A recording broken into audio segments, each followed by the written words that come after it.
तो यहाँ पे दाल को मैंने ठंडा कर लिया है और इसे मैं पीस लूँगी मिक्सर की जार में बिना पानी का। तो ये हम बिना पानी का जब इसे पीसेंगे तो ये एकदम पाउडर जैसा पेस्ट हो जाएगा। इसका एकदम सूखा ही हमें पीसना है। और सूखा ये कैसे होता है आप लोग से मैं शेयर कर रही हूँ। तो इसमें जितना हम 1 कटोरी अगर दाल लेते हैं तो उससे कम हम पानी डालेंगे और सीटी पे भी हम ध्यान ही देंगे, तभी इस तरीके से बन पाएगा, तभी आपकी जो भरवी पूड़ी है वो अच्छे से बन पाएगी। तो यहाँ पे आप लोग देख सकते हैं कितने अच्छे से पिसा गया है, ये एक एक दाने अलग हैं।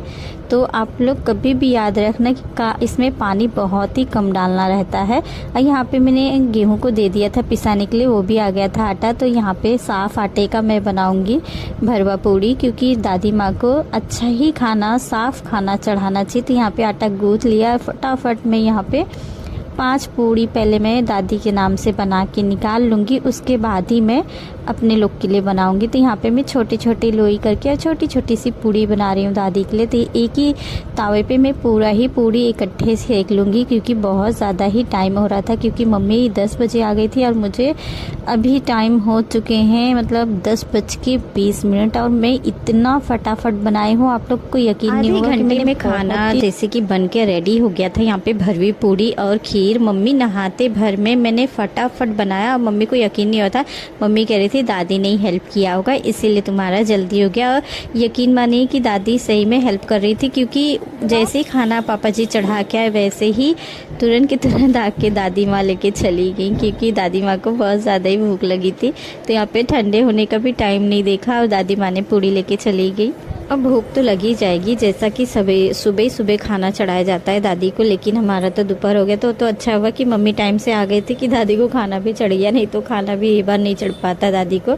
तो यहाँ पे फटाफट दादी भी खा ली। तो यहाँ पे अब मम्मी खाएंगी, फिर उसके बाद मैं खाऊंगी, क्योंकि ऐसे ही होता है पितरपक्ष में, जिसको भी खाना चढ़ता है उनके बाद उनके घर के बड़े लोग खाते हैं। तो यहाँ पर पापा जी भी खा लिए, मम्मी ने भी खा लिया। तो मम्मी ने कहा जाओ तुम भी खा लो, नाश्ता कर लो। मैंने सोचा कि नहीं चलो पहले प्रसाद हम थैली में से निकाल देते हैं, क्योंकि मम्मी के मायके में जुतिया पूजा बहुत अच्छे तरीके से मनाया जाता है। तो मम्मी ने वहीं से प्रसाद लाया था, तो सब थैली में से निकाल के यहाँ पे हलवा पूड़ी केला सेब जितने भी फल फ्रूट होते सारे ले आए थे। तो यहाँ पे निकालने के बाद थाली में करके रख दिया है। तो मम्मी कहा जाके पहले तुम खा लो, क्योंकि तुम भी तो उनकी बहू हो, तो खाना चाहिए मुझे भी। तो यहाँ पे मैं ले ली थी, थोड़ा सा पोहा लिया था, सब्ज़ी लिया था, खीर नहीं लिया था, अब पूड़ी ले लिया था। सब्ज़ी पूड़ी मैंने खा लिया था और पोहा, और पापा जी ने सब्ज़ी बनाया था, बहुत ही टेस्टी बनाया था। तो यहाँ पे सारा खाना मेरा बन के रेडी हो गया है। तो आइए आप लोग भी खा लीजिए।